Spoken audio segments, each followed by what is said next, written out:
আজ আমি সুন্দর একটা বউ দেখাবো। আসসালামু আলাইকুম। বউটা কিন্তু দেখতে মাশাআল্লাহ। আচ্ছা, একে দেখে কি সত্যি গায়ের বধূ মনে হচ্ছে? এই সাজটা কিরকম হয়েছে? ছোট্ট মানুষ, অনেক কিউট লাগছে তাই না? এটা হচ্ছে আমাদের রাইসা মনির ফ্রেন্ড। কিন্তু রাইসার ফ্রেন্ড রাইসার স্কুলে পড়ে না। ওর বড় বোন আর মন একসাথেই পড়ে। আমি যখন রাইসাকে নিয়ে স্কুলে বসে থাকতাম তখন ওর আম্মু ওকে নিয়ে বসে থাকতো, আর রাইসা আর ও একসাথে খেলাধুলা করতো। তখন ছিল অনেক ছোট, গুড়ি গুড়ি পায়ে হাঁটতো আর দুজনে মিলে একসাথে বালু দিয়ে খেলা করতো স্কুলে। আর এখন সে স্কুলে পড়ে। আমি তো দুই মেয়েকে এক স্কুলে ভর্তি করতে পেরেছি, কিন্তু এইভাবে তার দুই মেয়েকে একসাথে রাখতে পারিনি।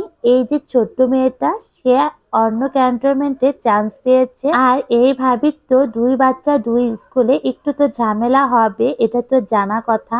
আজ এদের স্কুলে ক্রীড়া প্রতিযোগিতা সাংস্কৃতিক অনুষ্ঠান ছিল, আর এই যে রাইসার ফ্রেন্ড আজ সেজেছিল যেমন খুশি তেমন সাজো গায়ের বধূ। আর ও আমার কাছে সাজুগুজু করতে অনেক বেশি পছন্দ করে, সেজন্য আজ আমি ওকে নিজে সাজিয়ে দিয়েছি। সাজটা কি সত্যি সুন্দর হয়েছে? আমার কাছে তো অনেক সুন্দর লেগেছে, জানি না আপনাদের কাছে কেমন লাগবে। ছোট মানুষ গুটি গুটি পায়ে হেঁটে যাচ্ছে। আমার দুই মেয়েকে সাজাতে সাজাতে আমার কেন জানি অভ্যাস হয়ে গেছে। আমি কাউকে সাজাতে গেলে বেশি সময় লাগে না। আজ আমি একে খুব অল্প টাইমে সাজিয়ে ফেলেছি, কিন্তু এত গর্জিয়াস করে সাজার পর এই যে ছোট্ট মেয়েটা দেখছে, মানে গায়ের বধূ, এখন হেঁটে হেঁটে সেই মেন রাস্তা পর্যন্ত যেতে হবে, কারণ আমার বাসা থেকে মেন রাস্তায় যেতে একটু হেঁটে যেতে হয়। আর সে শাড়ি পরে হেঁটে যাচ্ছে। বলা যায় আমরা বড়রা তাই শাড়ি পরে হাঁটতে পারি না, আর এ ছোট মানুষ তাই কিভাবে শাড়ি পরে হেঁটে যাচ্ছে। ওকে এত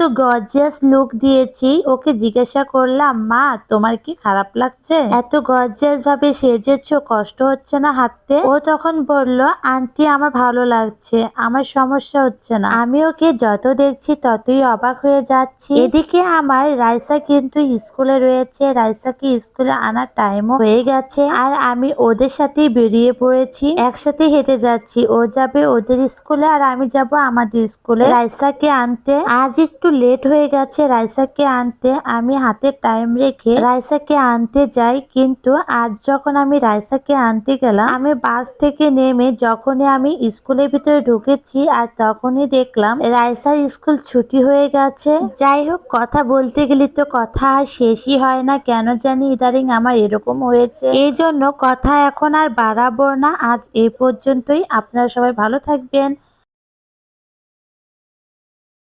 আল্লাহ হাফেজ।